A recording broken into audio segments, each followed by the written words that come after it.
Hi guys, this is the second video to look through 1 Timothy 2 together. In the first video, we looked at context and how important context is. Well, on the context, on the background of false teachers, Paul starts writing instructions to help Timothy curb the false teaching in this community.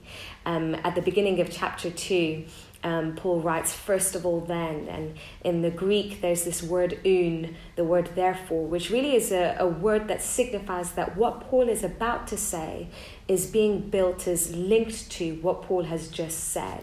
And what we see Paul talking about in chapter 1 is how Timothy is to combat the false teaching. And so we know very clearly that the instructions given in chapter 2 are instructions specifically aimed at combating the false teaching that is at work in the community.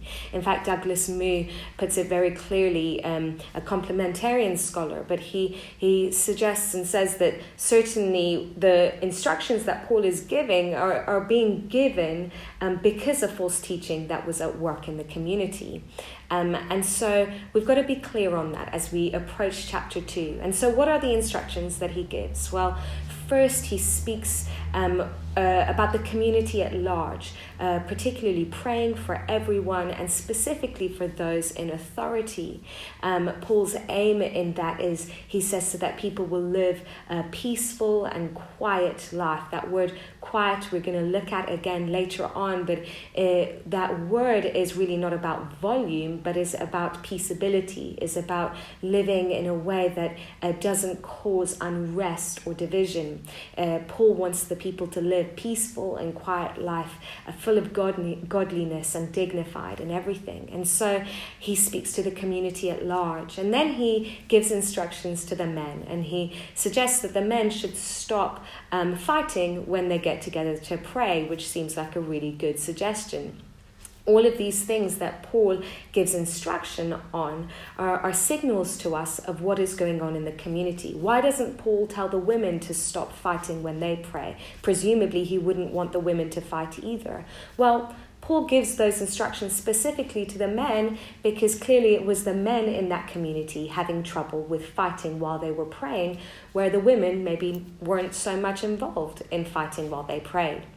But then Paul moves on from instructions to the men to instructions to the women. And we're going to focus in on these instructions, particularly in a subsequent video. We'll focus in on some word studies and make sure we understand the words that Paul is using in their detail.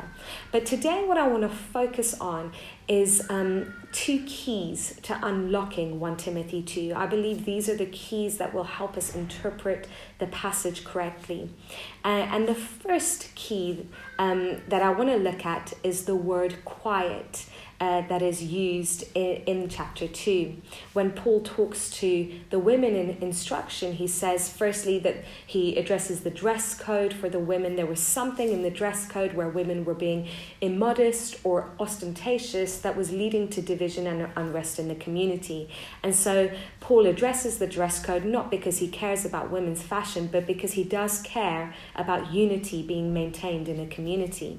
He then goes on to talk to the women about how they are to learn, how they are to teach and exercise authority, and roots all of that in his teaching about Genesis. And like I say, we'll look at the specifics of that later on. But what I want to focus on is what he frames his instructions to the women when he talks about learning and teaching and having authority. In the Greek, we see that there's this word, quietness, that frames the instruction given in verse 11 and verse 12. He starts off the instruction saying, in quietness, a woman is to learn. And he ends the instruction in verse 12 saying, for a woman should be in quietness. This framing, this inclusio, as Philip Payne puts it, is really important for us to see. When we look at passages, any passages in Scripture, when there are words that are repeated, that is a signal to us that those words are important in that passage. They are important in the interpretation of the passage and in the meaning from the writer. In chapter 2, we have this word quietness repeated twice, once in verse 11, once in verse 12, but also the adjective of the noun that's used in those verses, it comes at the beginning of the passage, as I said, where Paul talks about living a peaceful and quiet life. The meaning of that word we understand from where Paul talks about peaceful and quiet life. The quiet there, like I said, isn't about volume, is about peaceability.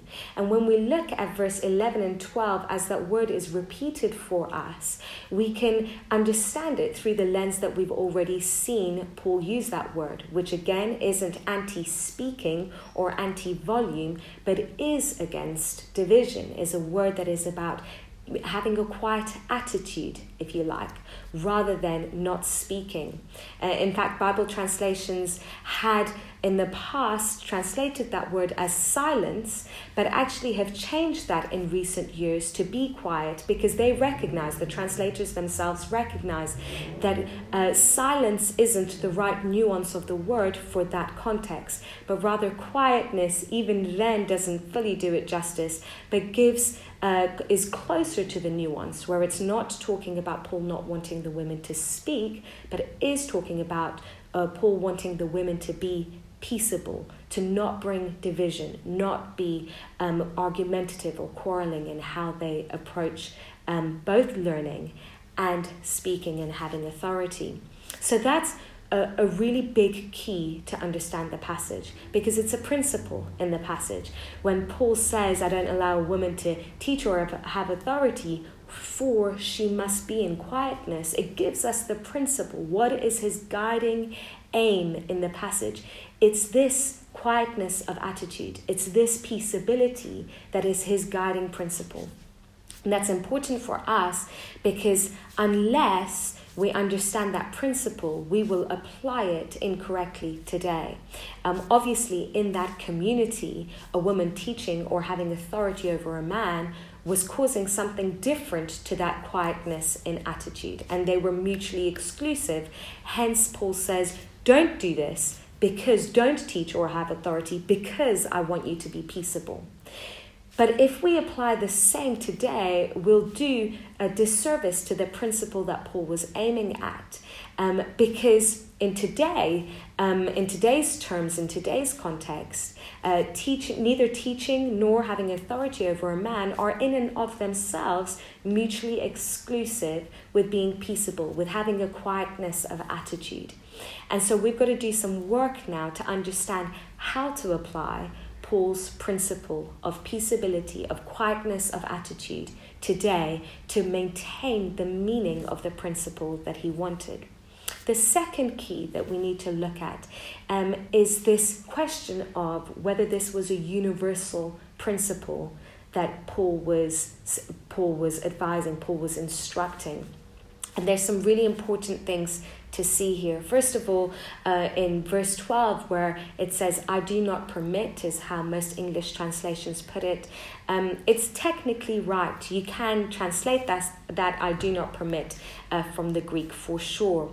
Unfortunately, it doesn't carry the nuance in the Greek. I'm going to read this so that I make sure that I don't get this wrong.